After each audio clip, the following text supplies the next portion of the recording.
Okay, pal. What's been happening? I want to tell you about Gary. Who's Gary? Exactly. Who the fuck is Gary? Who the fuck is Gary? So, in my house, I do all the DIY because my husband, who I refer to as Precious Flower, has soft hands and is not capable of DIY. In fact, if I hear him with my drill, it sort of like gives me anxiety. Like, what is he doing? So that's typically been my job since we moved into the house in 2021. Don't get me wrong, I fuck up regularly, and with DIY, the job is always 10 times longer than you were expecting it to be. And I think I've just sort of like reached my limit in terms of motivation. More than anything, there's a lot of like unfinished bits or little shitty jobs that need done. The big things are done. You know, I did the kitchen last year, and I think that's probably what sent me over the edge. Chris, very vigilant and aware of the pressures that his wife is under, has taken it upon himself to hire a handyman, and his name's Gary. Mm-hmm. So Gary's involved in the jobs now. There's a big list. I'm allowed still to make the list, which is good. And Gary's going to take care of it. So Gary is preparing to haul out the old wardrobe and the downstairs cupboard.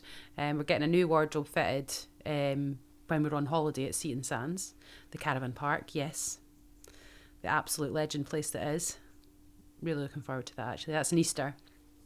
And what happens is that now, instead of doing the DIY, you've just got to get prepared for somebody doing the DIY. So it's like having a cleaner when you've got to clean the house for the cleaner coming. Yeah. So that's like that's the realm I'm in just now. And the way it timed out, we went down to London at the same time as like Gary's meant to be starting tomorrow type of thing.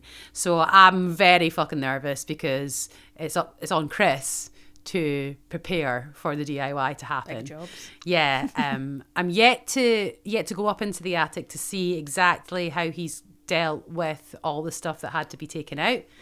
I imagine that, especially with Luna's art cupboards, that there will have been no sorting, and nothing will have been chucked out, and everything will be in the attic. Oh my God.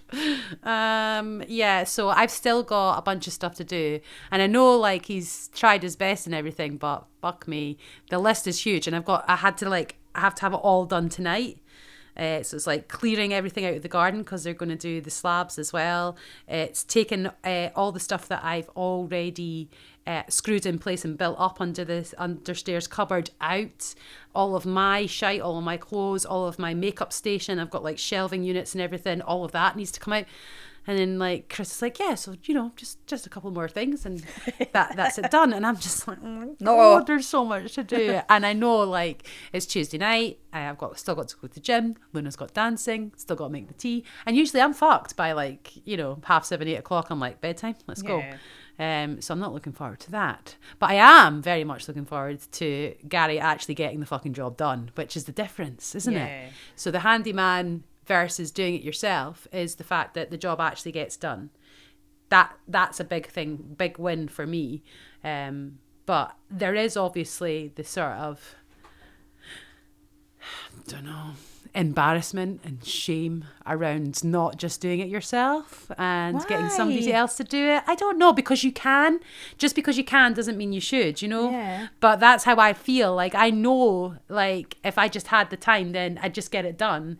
But I'm just never getting the time to do it. So I know it makes sense. And then as my granda was saying to me when we were getting something else done, I can't remember what it was, but basically like, I think my mum was like, "Oh, you've got boys at your work. Why'd you not just get them to do it?" And then Granda's like, "Why would she be paying her boys who are meant to be out there earning money for the company to do something that then takes them away from earning money for the company to do a shitey job, like type of thing?" And I was like, "Oh yeah, that." When Granda said it for me in defense of me, I was like, "Yeah, you're right, Granda. That's exactly right. Like, why am I giving over my time and my energy to do something that I could get somebody else to do, and then instead I focus on the stuff that's actually important to me and making, doing my actual job instead of cutting thresholds and doing tiling." Yeah. Although I thought sometimes I do enjoy it. Yeah. Yeah, I do. If I've got space and time to do it, I do genuinely enjoy it. What I don't like doing is trying to cram it all into like a Saturday morning, Aye. and then I'll never be able to touch it again for 6 weeks, and it just has to sit there. Like half my living room's painted, a bit of covin's missing. There's no thresholds on any doorway. Just shit like that. There's stuff from the kitchen that still hasn't been done. Oh, so. I get it. Weird to say it. Like, me and like Stephen talk about the DIY versus getting somebody else in to do it. Ours is more like financial. Like we up the financial side of things, and we're like, no, fuck. Like, our back's against the wall. You're gonna have to figure this fucking out by yourself if you want it done. We've got half painted walls in our kitchen is literally like. I think what Stephen painted the kitchen.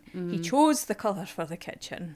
And he started painting it, and then he was like 3/4 the way through, and I was like, yeah, I don't like this colour. Yes. So there's like a bit at the top of one wall where it's still white, and then there's another half painted wall, and it's been like that for 3 years. And I've never done fuck all about it.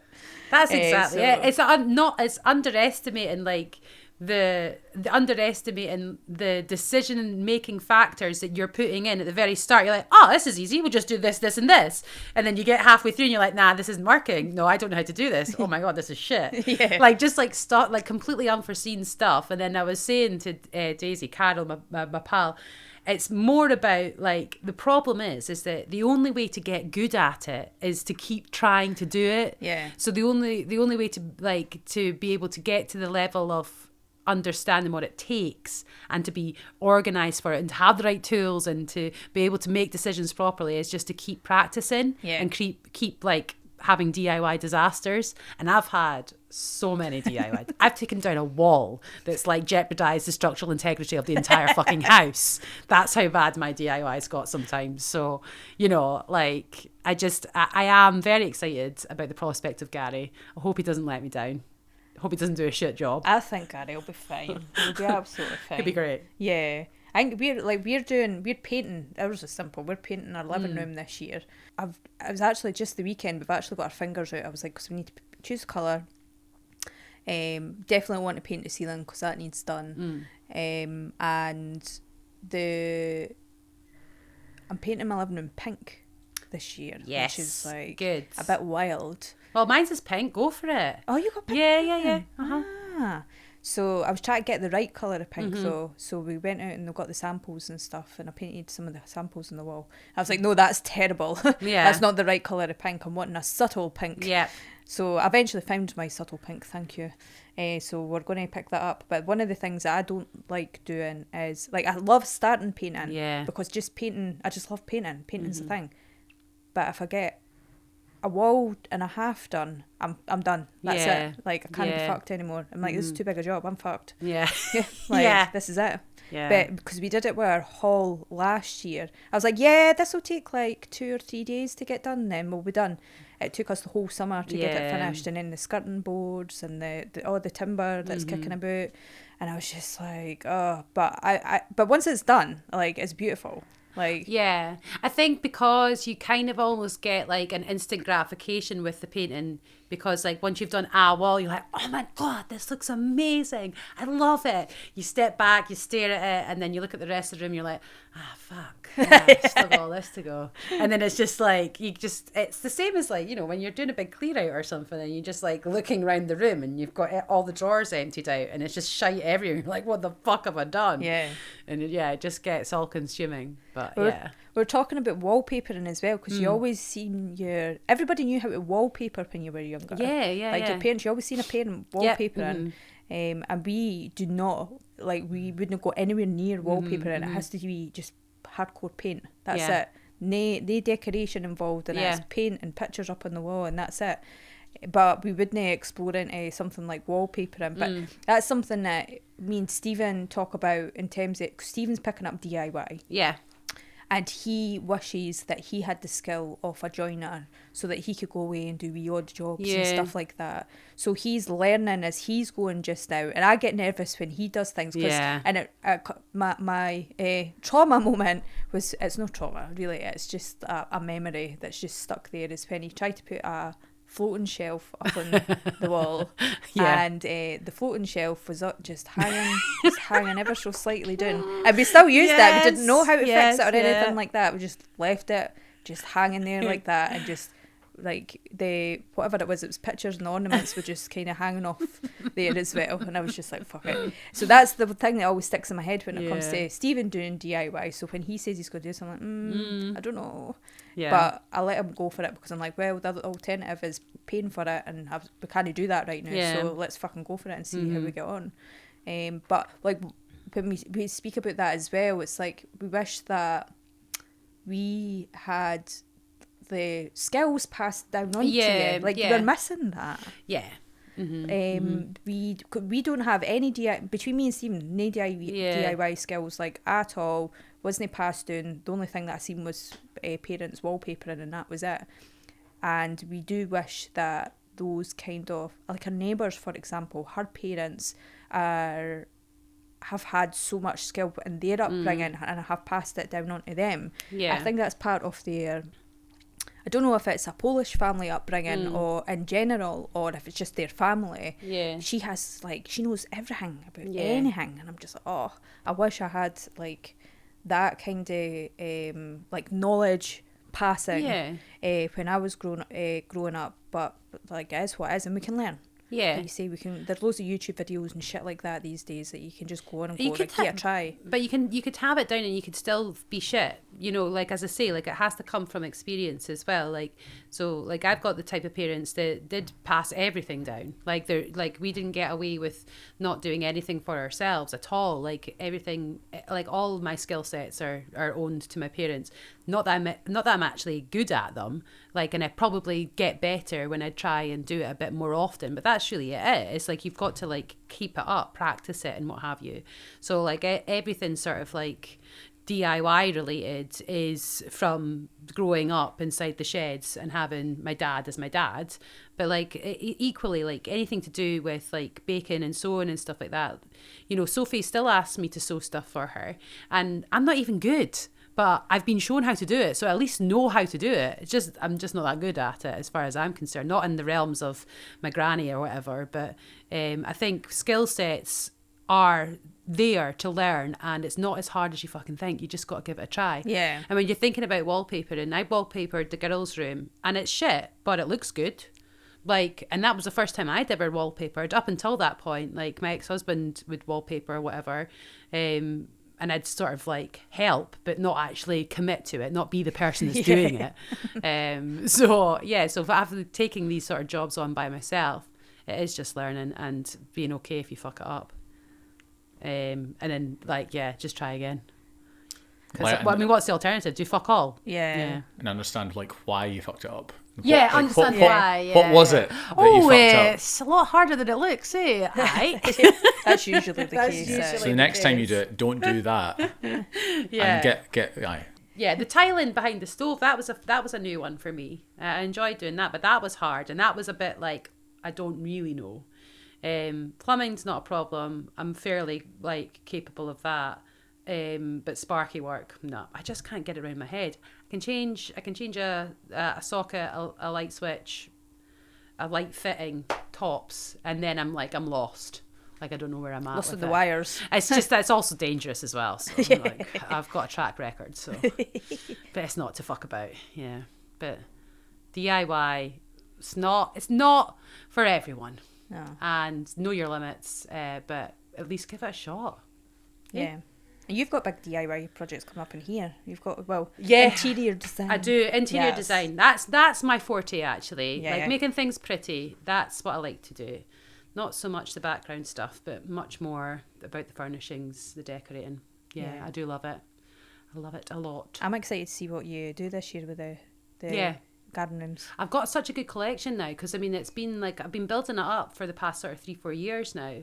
So I've got a good collection of stuff. Did you do boards and like mood boards and that? I will do. I tend to, like, take inspiration from what's around me. So I'm paying more and more attention to what other folk are up to and what the trends are. Because ultimately, it doesn't matter if I like it. I need to know if my customers are going to like it, you know. So I just, it's funny having the eye, just like to know how it works or what it looks like or if it looks good. Or there's a fine line between it looking sort of like bougie and looking bullshit. So, so you got to watch. But yeah, no, I really enjoy it. Yeah. It's good fun. So yeah, so Gary's coming and we'll see how that goes. Yeah. I'm excited. Imagine going away on holiday and coming back to a new wardrobe. Banging. That's the life for me. Yeah. Yeah. Is that walk-in wardrobe?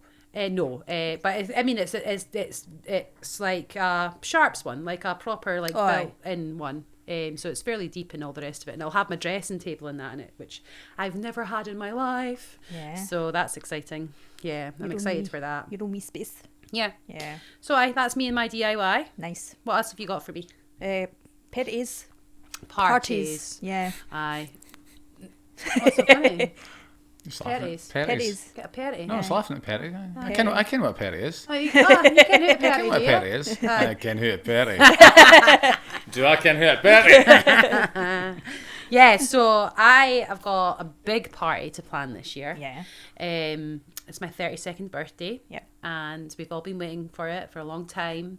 I've got a lot of support out there. And it's going to be a fun celebratory time. And it's not until October, but I do have to get my finger out in terms of like what I actually want it to be like. Because I'm going to plan this myself. I'm not getting a surprise 32nd birthday from anyone anytime soon. And I feel like that's fine. I'm okay with that because I'd prefer to have it the way I want it anyway. Got full control. Full control because I'm a control freak. And what I did as an exercise to myself, and this might be an unpopular opinion piece, but basically I was trying to figure out like who I would want to invite to my birthday and how that differentiates from like the obligations that you have for inviting for a wedding and things like that, right? So I'm like, I'm organising this party. Who do I actually want to be there? And what I did was, and I'll not show this list to anyone, but I wrote a list of just people who I have actual fun with. Okay? Yeah. So genuinely just people that I actually have fun with. And from all walks, whether it's like family, work, personal, old, new, whatever, like all over. So there's this like total eclectic mix of just random folk that I can say, no, they're like, I have lots of fun with them. Yeah. They're really funny. We're going to get wild. Yeah, we're going to have a good time. And then I write down their partners' names. So if they've got partners, write down a list of the partners' names beside them because you would need to invite their partner type of thing. So I feel obligated for that. But also put a little asterisk beside their partners if I also have fun with their partners. I might not know so well, but I'm like, no, they're good crack too. That's fine. And then no asterisks against the other partners that I'm like, I'm not that bothered about them. So why did you look at me, Cara, when you said that? I just feel like that you would understand my vibe about this. Ross, I feel like this is something that you would encourage me to do. So I've got this list. Good save. You'll be surprised. Do you want to see the list? Of course. Do you want to see the list? Absolutely. Want to write in? Yeah, well, you're not going to see it on the podcast, No. but I'll show you two. All right, okay, yeah, cool. yeah. I'm not losing people for this, right? Okay, or maybe I am. Who knows? Right? They're already decided whether they're on the list or not, haven't they? Oh, I ken them on it. I already ken them on it. So the list is there, right? So I've done that. Then I made a list of people that have to be there. Like you've got to have them there for whatever heartfelt reason that I need them to be there. Doesn't necessarily mean that I'm going to have any good crack with them, right? So I've got that list too. And then I started thinking like the layout of like how the party's going to be. So I'm trying to like visualize and imagine it. And I know instantly I'm already overwhelmed with the amount of people. So like I feel that with parties, like you feel like it goes too quickly. There's too many people. You don't get to speak to the people that you want to speak to, and then all in all, the night's done and it's ended and that's it and it's over. Like, and then you're like, God, it just went so fast, and you didn't even get to say hello to so and so or whatever, right? And you just got to hope that everybody's enjoyed themselves, and it's been a good night. So what I was thinking was that I'll do a staggered entry to my birthday. Oh yeah. Right? So I'm thinking I'll have a group of people at 4 p.m. Mm-hmm. Okay, and we'll have like a sort of like a nice sort of like food arrangement and drinks reception type feel vibe about it. Yeah. So we can like sit down, it'll be like a smaller amount of people, say maybe 30 to 40 people. And we'll mingle and we'll have like an hour or so to ourselves. And this is like, I mean, I'm not going to say elite, but the elite. And then I think maybe like about sort of like 6 have another entry of people. Yep. So like maybe like 20, 30 people arrive at 6 o'clock, add to the group, and then it's like fresh blood. Yeah. And it's like energizes the room again because there's a new influx of folk. We're like, oh, hello, blah, blah, blah, blah. Everybody's having a great time. And then the last entry at like 7:30. Now, at that point, what I'd love to do is have a stand-up comedian, because I fucking love stand-up, and I want some form of entertainment that isn't massively like overcommitted, but also with the third entry of guests, it's like a signifier, like something's about to happen as well. So everybody's paying attention. Get a stand-up, do like half an hour pitch or whatever, and then that's that. And then the night kicks off with the live band and then a DJ later. And I thought that might be quite cool. And I also thought with the staggered entry, it means that people that have got kids or whatever, ones that don't want to bring their kids or that, then they'll need to sort out babysitters and shit like that. So they'd be better with the later entry. And it's like, it's a voluntary thing, because you can't, like, don't assume that people want to come to your thing. Okay, so I'm not assuming that, right? I know I'm being a bit of a dick about it, but ultimately, like, people have got enough going on in their lives, so make it easy for them. So I was like, I like the idea of staggered entry. It gives me a chance to see everybody, and also it not be so overwhelming all at once. Yeah. And it gives everybody a chance to sort of mingle properly. I think that's smart as fuck. Yeah, so that's my plan. Yeah. Priority boarding. Yeah. Yes, exactly. And like, I'm not asking you to pay for it, but you can certainly register for which time you want. I love it. Yeah. I think it's fucking brilliant. Like, we were at a party recently, and it was a family party, and we go to this venue all the time for family parties in general. And there's probably about, 30, 40, 50 people. I'm shite with numbers. Like, I didn't care. It was quite full.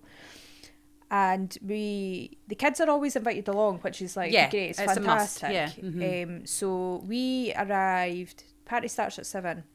We arrive at 7:30. We're always late because the kids are pissing about. Yep. 7:30 we arrived, and we walked in, and I'm not joking. Like, this, I think at parties, like, the music, you might know a bit more about this, Ross.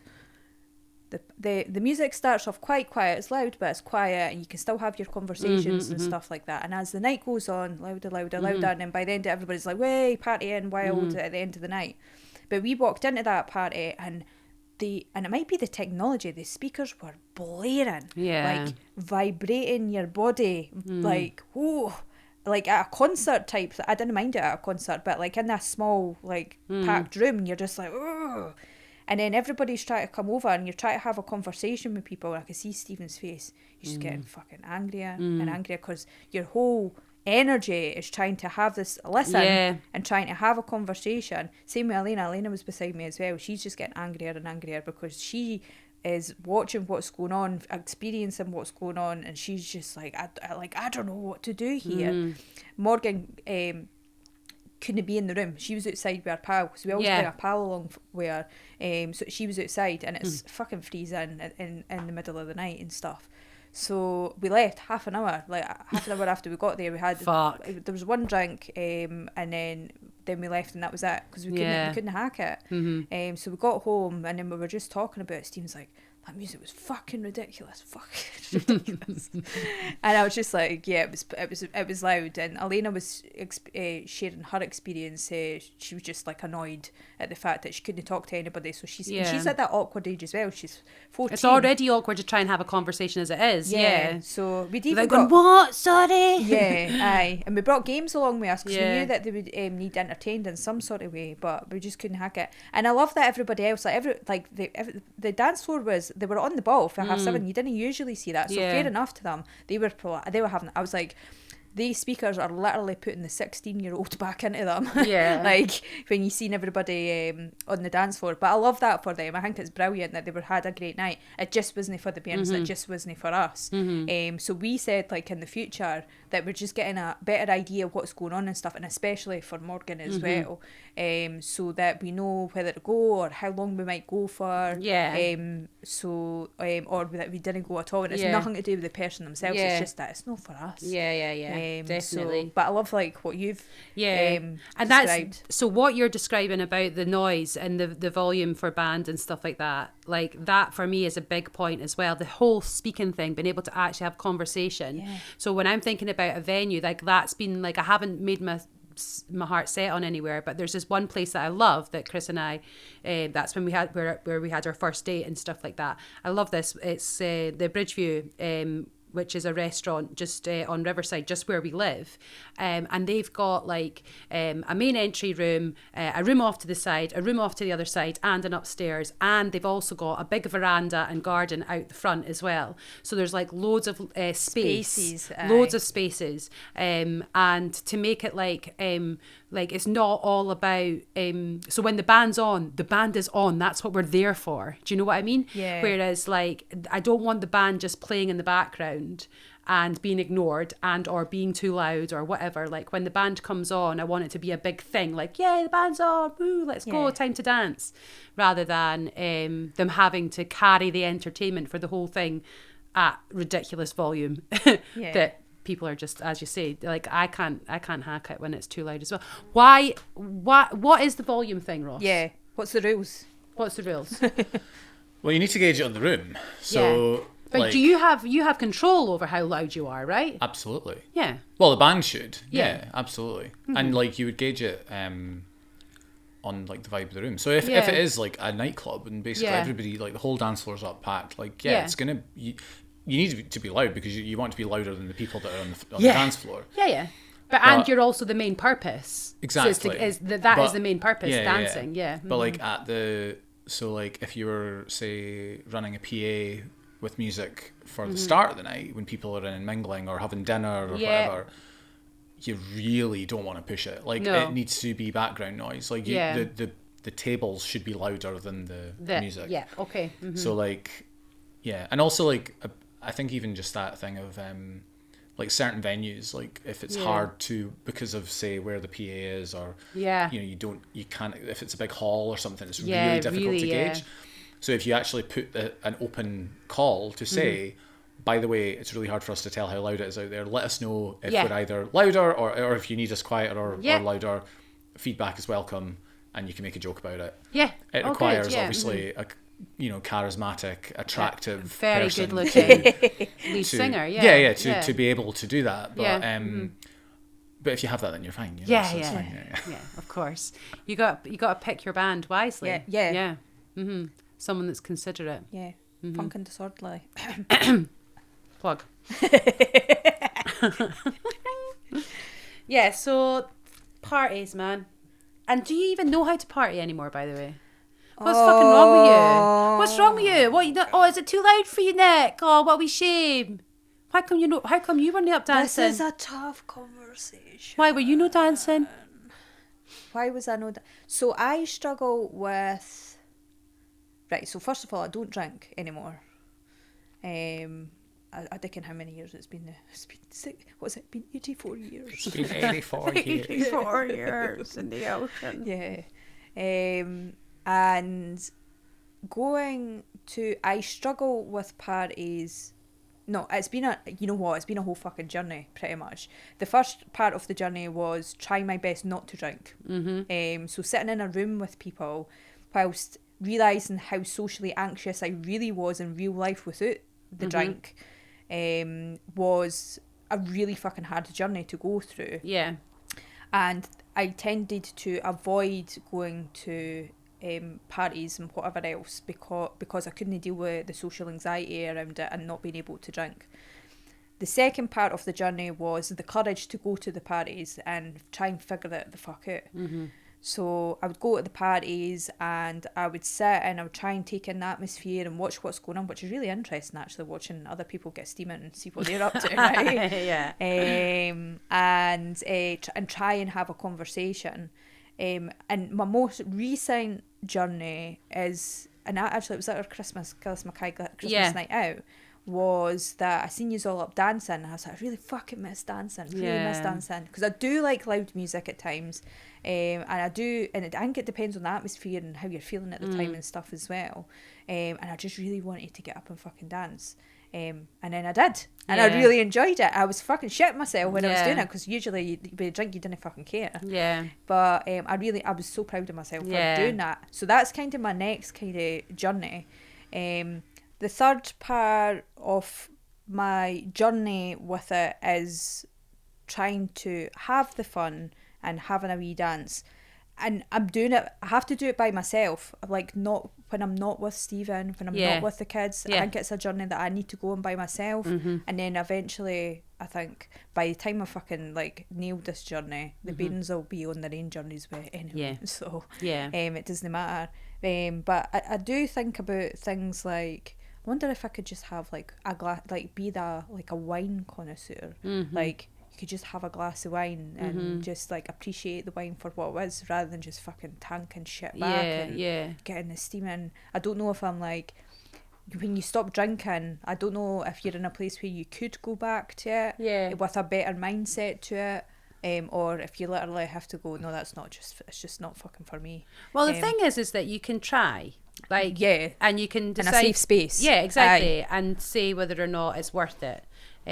But I rarely know of anyone that stopped drinking that misses it enough to be able to do it again. But at the same time, I do know that the people that have stopped drinking did so with good reason, like really good reason for it. One example I do have is a mutual friend of ours. Their dad just like didn't drink for like 20 years or something like that, and then and now just has a gin and tonic every now and again, and quite enjoys it, maximum 3 maybe, and like that's his idea of that's what how his relation with alcohol now, you know. So I'm sure there's plenty of other cases as well, but I mean, I'm not the best person to speak to because I fucking love wine. I'm like, yes, have a wine. No, but I do have a different relationship with alcohol, much more different than what I used to. She says off the back of spending 3 days in London with her best pal. But I do have a better appreciation for the types of wine that I like, mostly champagne. And I think, you know what, I'm not going to suffer shit alcohol anymore. And if I'm going to have nice wine, then I'm going to have to restrict how much of that I can have. So it's not about quantity, it's about quality. And I don't know, maybe that's just what you learn as you get older as well about most things, So I do question that, like, is it about, like, do you need to completely quit, or does your relationship with it, sounds fucking weird, like, no, it's not. Is it about managing your relationship with alcohol as you learn more, as you grow more, and stuff like that, rather than just like, I knew why I stopped it at the time, but I like was a bit harsh there, but at the same, like what you said, like it doesn't bother me, like, just now either, like, too much. I'd prefer not to be in it. I feel like I've just got a little bit more, I don't know, freedom when I don't do it, rather than feeling bound by it, in some senses. But who fucking knows? I don't know. I don't know. I just know that in most situations, there's no right or wrong. There's usually somewhere in between. And it's usually about, moderation more than anything. Absolutely. Even just moderating yourself in terms of like how much of a hard time you give yourself as well. So Yeah, that's interesting. I'll be interested to know. But I do definitely 100% recommend day discos for getting your dancing shoes on that doesn't require any alcohol and is the tunes that you actually want to listen to as well. It's good vibes, and I think it's quite it's quite clever of the industry to pick up on it, considering, you know, the generation below us have no interest in the drink culture or nightclubs and stuff like that nowadays. So, you know, it's a dying breed out there, whereas our gen will still like to party. But we've all got kids and we're exhausted. So any chance we could do it at 2 p.m. instead? Yeah, that's it. So, yeah. So I would 100% recommend that. Yeah. Mm-hmm. I'll maybe try it at some point. Yeah, we'll need to make an occasion for it. Yeah. Yeah. Have a team do. Aye, that's a fucking shout, actually. Yeah. That would be funny. Let's do that. Right, Yeah. okay. Let's get that in the diary. Wait, no, I'll write it down just in case. Right, the only one thing I was going to talk about was the couples therapy thing. And I think, actually, I can make it quite quick because I know that we've been blethering on a load of shite. And it's mainly just because this is just an idea and I don't know about it yet. Mm-hmm. I'm really excited about it.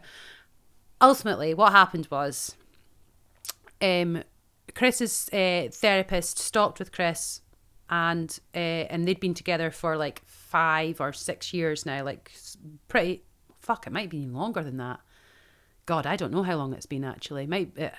Could be longer than that. Anyway, and so it was Chris's therapist was moving on to do something else that meant that she could no longer be Chris's therapist. And then at the end of it was like, well, where do we go now? Where does Chris go now? Like, so there's certain things that he would love to work on in terms of like his own mental health and, you know, his self-care and shit like that. So he's got ideas for himself, but then Leslie obviously suggests couples therapy as a possibility for Chris to explore, me being the other part of the couple involved in that conversation. And so when Chris and I were talking about it, I was like, oh, this could be interesting. How did he approach you about it? Well, we were talking, I was asking him because my worry was that Leslie would go and then Chris would be like, all right, well, that's me completed therapy then. And so I was concerned, not concerned, I was just a little bit like, oh, I hope he continues on with something. Aye. And so when we were talking about it, he's like, well, you know, Leslie suggested couples therapy as well might be an option. And he was kind of selling it to me as from a sort of tentative place. Like, I'd be like, why would we need that? Oh, we need it. So I'm like, all right, okay, I'm pretty interested in this. So we'll find out. Like, we haven't literally this is why we need couples therapy, because the way in which our lives are, we're so fucking busy all the fucking time. Like, it's so easy for our time to slip. Yeah. And we have to be really regimented, like book shit in the diary. Like, too much information? We have to book in time to have sex in our diary. Okay. So this is the sort of shit that we need to make sure happens in order for our relationship to stay the way that we want it to be. Yeah. So couples therapy makes sense. And it would mean it would be a commitment that we could be able to have in the diary, that we would go and speak about the important things, not just the shit that we've got going on in our lives. We are a blended family as well. So with that comes like loads of issues, parenting specific. And I think that's probably where our biggest challenge is. And that's probably where most of our arguments come from, is how we parent our own children versus our collective children versus the whole family. Yeah. I'll be very excited to see how that pans out. And the thing, I feel like I'm a really good martyr. So like, if it's all my fault, I'll be like, yeah, you're so right. I need to change. I'm the fucking problem. What a shit show. I can't believe I've let this happen. But if I suspect that the therapist might take my side on anything, and it's like, Chris is actually getting shit, I'll be like, fucking told you. This was your idea though, so I'm excited. I'm excited to see what it brings. Yeah. Yeah. Sounds like it'll be an interesting journey. It will be, yeah. Aye. Mm-hmm. But it'll be definitely a place to I mean, discover more about each other and stuff as well. It'll be. I honestly I love that man with all my entire heart, and I like the prospect of being as vulnerable as I possibly can be with him is exactly where I should be. Yeah. But I get in my own way, and I know I do, and I self-sabotage, and I know that I can be a dick to him, and he can be a dick to me as well.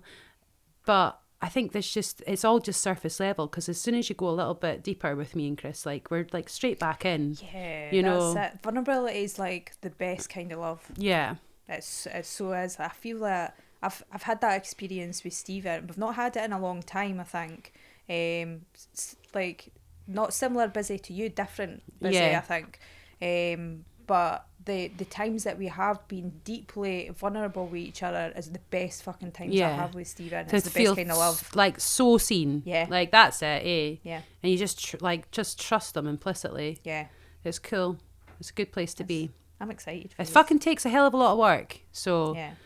I mean, we're sitting here right smug, but ultimately we fucking worked for it. Yeah. It's not easy. So, yeah, couples therapy it is. Yes. I'll let you know how it goes. Yeah. There's something very refreshing about somebody talking about going to couples therapy, not because their relationship is an absolute shit show. Yeah. Yeah. And you're trying to save it. Do you know what I mean? You're actually going nah, let's do this. Do it together. That's cool. It is cool. It's cool. Yeah, we're in couples therapy, aka he's been sleeping with his secretary. Yeah, no, it's not that. Sorry, I've been sleeping with my secretary. We know the gender norms in our house. It wouldn't be Chris. Yeah, so no, exciting. Anyway, that's me. I've got fuck all else, so I don't know. No, I'm good. What's next? Well, we're about to go into a leadership meeting, so. Oh yeah. Happy days. Just have some more emotional trauma over the next few weeks. Yeah, I'm hoping to come back chill.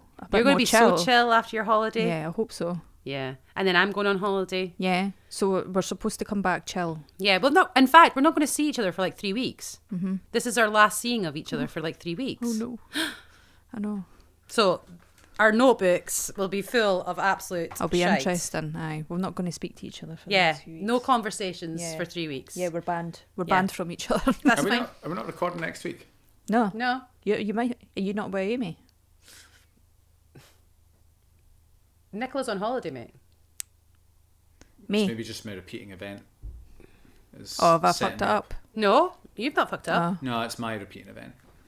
He didn't trust you to put a repeating event, so he's made his own one. No, I do it so it blocks out the diary as a busy day, so I can't take I can't book any calls. That's why it's not you, it's me. Nah. Maybe Nick, do you want to go to couples therapy? Right, guys, thank you very much. I appreciate your efforts. Well done. I think it's been successful. Yeah. Enjoy your holiday. Enjoy your holiday, sweetheart. Thanks. Cheers, bye.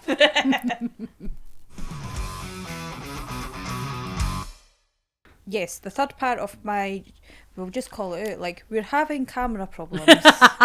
You calling it out? Yeah. Why are you exposing us so much, Nick? Yeah. We know what we're doing. We're allowed to call out our problems. We're having, the cameras are being divas today. Because it's their first hot day. Yeah. We started filming in the depths of winter. Yeah, and, they're not used to this well-insulated garage. Yeah, we've had the heating on as well. It's actually quite cosy in here, to be fair. It's lovely. And the cameras were overheating, so we had to pause the recording for 5-10 minutes there. Yeah, it's the camera's definition of sweating. Mm-hmm. But we're okay now, I think, so. So yeah, what were you saying?